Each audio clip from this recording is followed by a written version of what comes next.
أعوذ بالله من الشيطان الرجيم.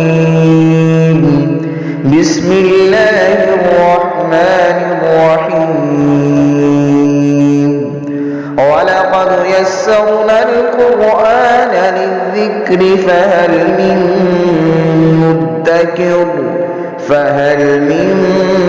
مدكر. بسم اللہ الرحمن الرحیم. سورہ نساء کی 59 نمبر آیہ مبارکہ ہے، اور یہ رکوع ختم ہو رہا ہے یہاں پر 5واں رکوع 5ویں پارے کا. بسم اللہ الرحمن الرحیم. یا ایہا الذین آمنوا اطیعوا اللہ واطیعوا الرسول واولی الامر منکم فإن تنازعتم فی شیء فردوه إلى الله والرسول إن كنتم تؤمنون بالله واليوم الآخر ذلك خير وأحسن تأويلا.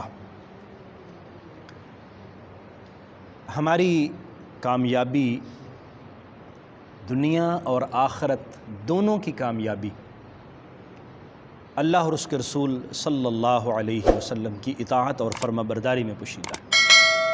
ایمان اور ایمان کے بعد عمل صالح، یہ دو وہ بنیادی چیزیں ہیں جو انسان کو کامیابی سے ہمکنار کریں گے. ایمان موجود ہوگا اور پھر اس کے اوپر نیک اعمال کی عمارت قائم ہوگی تو انسان کامیاب ہوگا. اور ان دونوں چیزوں کے لیے ضروری ہے کہ اللہ اور اس کے رسول صلی اللہ علیہ وسلم کی اطاعت کی جائے، کیونکہ جن چیزوں کو ماننے کا، جن چیزوں پر ایمان لانے کا حکم اللہ اور اس کے رسول نے دیا ہے، انہی چیزوں کو مانا جائے گا، اور ان کی پھر اپنی اپنی حیثیات ہیں. نبی کریم صلی اللہ علیہ وآلہ وسلم تشریف فرما تھے. حضور کی خدمت میں ایک خوبصورت شخص حاضر ہوا. خوبصورت بال ہیں، سیاہ کالے بال، سفید رنگ کا لباس پہنا ہوا ہے، شکل و صورت بہت ہی بھلی ہے، انتہائی خوبصورت، اور دو زانوں ہو کے حضور کی خدمت میں آ کے بیٹھ گئے. حضور علیہ السلام سے عرض کیا کہ آپ بتائیے ایمان کیا ہے، اسلام کیا ہے، احسان کیا ہے. ایمان، نبی کریم صلی اللہ علیہ وسلم نے فرمایا ایمان یہ ہے کہ تم اللہ پر ایمان لاؤ، اللہ کے فرشتوں پر ایمان لاؤ، اللہ کی کتابوں پر، اللہ کے رسولوں پر، یوم آخرت پر ایمان لاؤ. یعنی یہ ایمانیات کی ساری چیزیں حضور نے بیان فرمائی. پھر انہوں نے پوچھا حضور مل اسلام، اسلام کیا ہے؟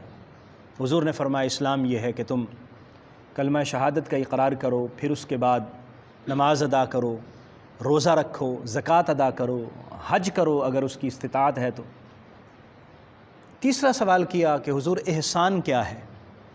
تو حضور نے فرمایا احسان یہ ہے کہ تم اللہ کی ایسے عبادت کرو جیسے کہ تم اللہ کو دیکھ رہے ہو، اور اگر یہ کیفیت نہ ہو سکے تو یوں عبادت کرو کہ اللہ تمہیں دیکھ رہا ہے. یعنی کہ یہ اس مختصر سی بات جو ہے، یہ مختصر سی جو حدیث ہے، یہ ہمارے دین کا، ہمارے ایمان اور اعمال کا خلاصہ ہے. اور اس کی اگر ہم بنیاد کو دیکھنے کی کوشش کریں تو وہ اللہ اور اس کے رسول صلی اللہ علیہ وسلم کی اطاعت ہے. اور وہ خوبصورت شخصیت جنہوں نے نبی کریم صلی اللہ علیہ وسلم سے یہ سوال کیے، تینوں سوال، وہ حضرت جبریل علیہ السلام تھے جو انسانی شکل میں حضور کی خدمت میں حاضر ہوئے. اور حضور علیہ السلام نے پھر صحابہ سے پوچھا یہ کون ہے؟ حضرت عمر فاروق رضی اللہ تعالیٰ عنہ اس حدیث کی روایت کرتے ہیں. پوچھا کون ہے؟ انہوں نے عرض کیا کہ حضور ہمیں علم نہیں ہے. حضور نے فرمایا کہ یہ جبریل تھے جو تمہیں تمہارا دین سکھانے کے لیے آئے تھے. یعنی انہوں نے خود سوالات کیے تاکہ صحابہ سنیں اور انہیں علم ہو. تو اللہ اور اس کے رسول صلی اللہ علیہ وسلم کی اطاعت بنیادی چیز ہے. اور اس میں بھی اگر ہم اس کو بھی اگر ہم شارٹ کر لیں تو اللہ کی اطاعت کو کامل طریقے سے سمجھنے کے لیے اور اس پر عمل کرنے کے لیے ہمیں نبی کریم صلی اللہ علیہ وسلم کی اطاعت کرنی ہو. اور یہی قرآنی تعلیمات کا نچوڑ اور خلاصہ ہے. فرمایا من یطیع الرسول فقد اطاع اللہ، جس نے رسول اللہ صلی اللہ علیہ وسلم کی اطاعت کی اسی نے اللہ کی اطاعت کی. اور قرآن کی ایک آیت ہے وما آتاکم الرسول فخذوا وما نہاکم عنہ فانتہوا، جو تمہیں رسول دے دیں وہ لے لو اور جس سے تمہیں روک دیں اس سے رک جاؤ. اللہ تبارک و تعالیٰ کی محبت کا دھم بھرنے والے، اللہ کی محبت کا اقرار اور اعلان کرنے والے، ان کو بھی یہی سبق ہے کہ وہ رسول اللہ صلی اللہ علیہ وسلم کی اطاعت کریں۔ قل ان کنتم تحبون اللہ فاتبعونی یحببکم اللہ، محبوب نے بتا دیجئے کہ اگر یہ کہتے ہیں کہ ہمیں اللہ سے محبت کرتے ہو تو پھر میری اتباع کرو، نبی کریم صلی اللہ علیہ وسلم کی اتباع، پھر اللہ بھی تم سے محبت کرے گا اور کامیابی عطا ہوگی، گناہوں کی بخشش بھی مل جائے گی اور اللہ کریم جنت بھی عطا فرما دے گا، اور یہی کامیابی ہے۔ تو یہاں یہ ارشاد فرمایا گیا اللہ کی اطاعت کرو، اللہ کے رسول کی اطاعت کرو، اور تیسرے نمبر پر اولو الامر کی اطاعت کرو۔ دیکھیے ارشاد ہوتا ہے یا ایھا الذین آمنوا اطیعوا اللہ واطیعوا الرسول، اے وہ لوگو جو ایمان لا چکے ہو، اللہ کی اطاعت کرو، واطیعوا الرسول اور رسول کی اطاعت کرو، واولی الامر منکم اور تم میں سے جو اولو الامر ہیں، جو صاحب مسند ہیں، حکمران ہیں، ان کی اطاعت کرو۔ اولو الامر سے مراد ہمارے مفسرین کرام نے حکمران لیے ہیں، اور اس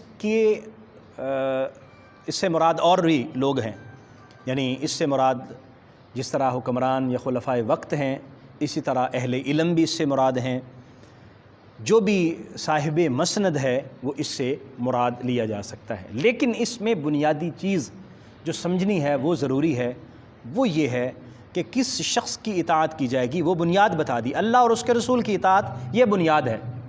اس کے بعد وہ شخص جو اللہ اور اس کے رسول کی اطاعت کے مطابق عمل کر رہا ہے، پھر اس کی اطاعت ہوگی۔ اولو الامر کا مطلب یہ نہیں ہے کہ حکمران جو کرتے رہیں ہم کہیں کہ وہ اولو الامر ہیں اور ہم نے ان کی بات ماننی ہے، نہیں۔ اصول کیا ہے؟ اصول یہ ہے لا طاعۃ لمخلوق فی معصیت الخالق، اللہ کی نافرمانی میں کسی شخص کی، کسی مخلوق کی کوئی بات نہیں مانی جائے گی۔ رسول اللہ صلی اللہ علیہ وسلم ہمیشہ جو حکم دیتے ہیں وہ اللہ کے حکم کے مطابق دیتے ہیں، وہاں کوئی خطا کا، کوئی غلطی کا، کسی طرح کا کوئی شائبہ بھی موجود نہیں ہے۔ لیکن اس کے بعد جو بھی مسلمانوں کا حکمران بنے اور ان کے معاملات کا نگران بنے، تو اس میں یہ اصول پیش نظر رکھا جائے گا کہ اگر وہ اللہ کی اطاعت میں حکم دے رہا ہے تو بات مانی جائے گی، اور اگر اللہ کی اطاعت میں وہ نہیں ہے تو پھر اس کی بات نہیں مانی جائے گی۔ یہاں بھی اس آیت مبارکہ کے اگلے حصے میں یہی ارشاد فرمایا گیا فَإِن تَنَازَعْتُمْ فِي شَيْءٍ، اگر تمہارا جھگڑا ہو جائے، تنازع ہو جائے، فی شیئن کسی معاملے میں، تو کیا قاعدہ کیا ہے؟ فَرُدُّوهُ إِلَى اللَّهِ وَالرَّسُولِ، تو اس کو اللہ اور اس کے رسول کی طرف لوٹا دو، یعنی اس میں دیکھو کہ اللہ کا حکم کیا ہے، رسول کا حکم کیا ہے۔ ورنہ کوئی بھی شخص کسی سیٹ پر بیٹھ جائے گا اور کہے گا کہ میں تمہارا اولو الامر ہوں، میری بات مانو، تو ایسے نہیں ہوگا۔ ہم اس کو دیکھیں گے کہ کیا وہ اللہ اور اس کے رسول کے حکم کے مطابق چل رہا ہے تو بات مانیں گے۔ تو اگر کسی معاملے میں تنازع ہو گیا کسی بھی شخص کا کسی معاملے میں، تو اس کو اللہ اور اس کے رسول کے حکم کی طرف لٹایا جائے گا، دیکھا جائے گا اس میں اللہ کا حکم کیا ہے، رسول اللہ صلی اللہ علیہ وسلم کا حکم کیا ہے۔ ان کنتم تؤمنون باللہ والیوم الآخر، اگر تم اللہ پر ایمان لاتے ہو اور آخرت کے دن پر ایمان لاتے ہو، ذالک خیر واحسن تأویلا، اور یہی بہترین بات ہے، ذالک خیر، اسی میں ہی خیر ہے، واحسن تأویلا، اور انجام کار یہی بات اچھی ہے۔ انجام کے اعتبار سے اگر دیکھی جائے تو یہی بات بہتر ہے کہ اللہ اور اس کے رسول صلی اللہ علیہ وسلم کی اتباع، ان کی اطاعت، اور معاملات کے اندر انہی کی پیروی۔ یہ جو آیت مبارکہ ہے یہ ہماری نجی زندگی سے لے کر ہماری خانگی زندگی، ہمارے گھریلو معاملات، ہمارے معاشرتی معاملات، ہمارے ملکی معاملات، وہ چاہے معاشی ہوں، معاشرتی ہوں، عدالتی ہوں، جو بھی ہوں، ہمارے تمام معاملات اس آیت مبارکہ کی روشنی میں حل کیے جا سکتے ہیں۔ ہمارے گھر میں کوئی مسئلہ ہو گیا تو ہم دیکھیں اللہ اور اس کے رسول کا کیا حکم ہے۔ کسی کے ساتھ کوئی بات ہو گئی ہے، تنازع ہو گیا ہے، کوئی جھگڑا ہو گیا ہے، دیکھیں اللہ اور اس کے رسول کا کیا حکم ہے۔ ہمیشہ انسان کی کامیابی کی یہ دلیل ہے کہ وہ اپنے معاملات کو اللہ اور اس کے رسول کے حکم کے مطابق پرکھنے کی کوشش کرے، ہماری عبادات، ہمارے معاملات۔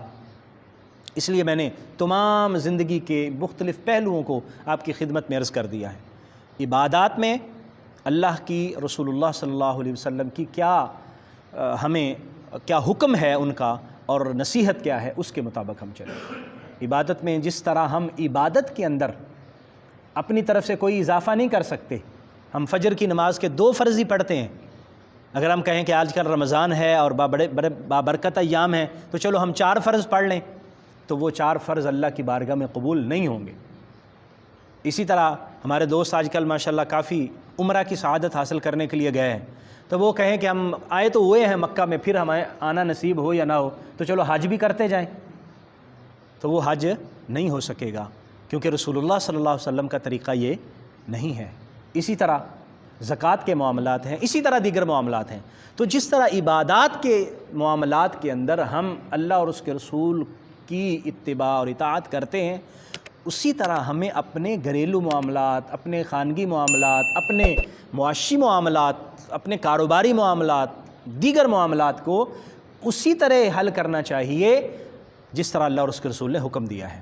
یہ ہماری ہر میدان میں کامیابی کی دلیل ہوگی۔ ہمیں دیکھیے، ہم کاروبار کرتے ہیں کہ رسول اللہ صلی اللہ علیہ وسلم نے اس حوالے سے ہماری کیا رہنمائی فرمائی ہے، اسی طرح باقی چیزیں۔ معاملہ جہاں پر گڑبڑ ہو وہاں رسول اللہ صلی اللہ علیہ وسلم کے حکم کی طرف اور ان کی ہدایت اور رہنمائی کی طرف اور نصیحت کی طرف ہمیں پلٹنا چاہیے۔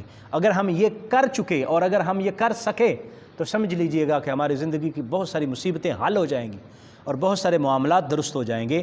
اسی لیے فرمایا کہ یہ بہتر ہے اور انجام یہی ٹھیک ہے، معاملات کے انجام میں یہی ٹھیک ہے، دنیا کے معاملات کا انجام بھی یہی بہتر ہے کہ جو اللہ اور اس کے رسول کے حکم کے مطابق ہو، اور آخرت میں بھی ہمارا جو انجام ہے وہی بہتر ہے جو اللہ اور اس کے رسول کے حکم کے مطابق ہو۔ اللہ کریم ہمیں توفیق عطا فرمائے، آمین۔ وآخر دعوایا ان الحمد للہ رب العالمین۔